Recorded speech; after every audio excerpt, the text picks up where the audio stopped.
a scoot. That is perfect cacio e pepe. D'accord, c'était un cacio e pepe parfait. Merci Babiche. Mais maintenant, parlons de son ancêtre plus âgé et un peu plus grincheux, la pasta alla grigia. C'est essentiellement un cacio e pepe, mais avec du guanciale. Voilà, même film, mais avec un acteur secondaire qui vole chaque scène. Comme si on ajoutait Jack Black à un film Marvel. Et honnêtement, le guanciale rend l'émulsion du fromage beaucoup plus facile. C'est comme donner des cheat codes à ta sauce. Je comprends ta douleur, on est tous passés par là. Sauce tranchée, fromage crumuleux, pâtes qui ont l'air d'avoir perdu un combat de boss. Alors, commençons simple. Toast le poivre directement dans une poêle sèche, feu vif, sans l'huile. Quelques secondes seulement. Maintenant, l'émulsion, le boss final du cacio e pepe et de la grigia. Mais si je te disais qu'il existe un ingrédient magique qui garantit la réussite à chaque fois, la fécule de maïs. Mélange une petite quantité avec de l'eau et bam, tu débloques le bonus ne rate jamais. Les sauces se séparent généralement quand ta poêle atteint environ 60 degrés.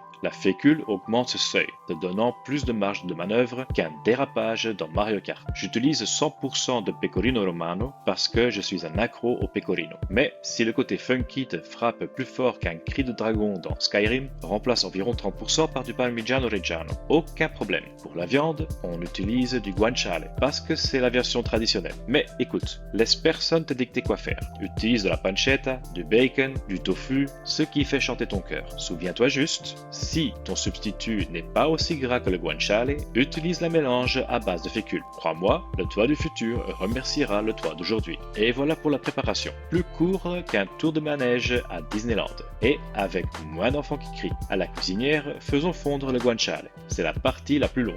Comme attendre une nouvelle saison de Stranger Things. Feu moyen, un petit grésillement, pas de friture agressif. Si ton guanciale commence à hurler comme si tu trempais ton orteil dans un jacuzzi en plein hiver, baisse le feu. Une fois que la graisse est fondue et que la viande est croustillante, retire le guanciale et mets-le de côté. Tu te retrouves avec une magnifique flaque de graisse de guanciale. Si c'est ta première fois, enlève la moitié. Ça peut être très riche. Ne le jette pas, garde-la dans une tasse pour ajuster plus tard. Pendant ce temps, mets une casserole d'eau à chauffer et sale-la comme la mer. Salate comme il mare. C'est ta seule chance d'assaisonner les pâtes. Et pendant que tu attends que les pâtes cuisent, n'oublie pas de liker la vidéo et de t'abonner à la chaîne. Ça aide plus que le guanciale et de la grigia. Ajoute le poivre toasté dans la graisse de guanciale. Laisse-les faire connaissance. Un peu de romance ne fait jamais de mal à la sauce. Baisse le feu et ajoute une cuillère d'eau de cuisson des pâtes. Ça refroidit la poêle pour éviter de dépasser la maudite barre des 60 degrés. Une fois les pâtes cuites, égoutte-les,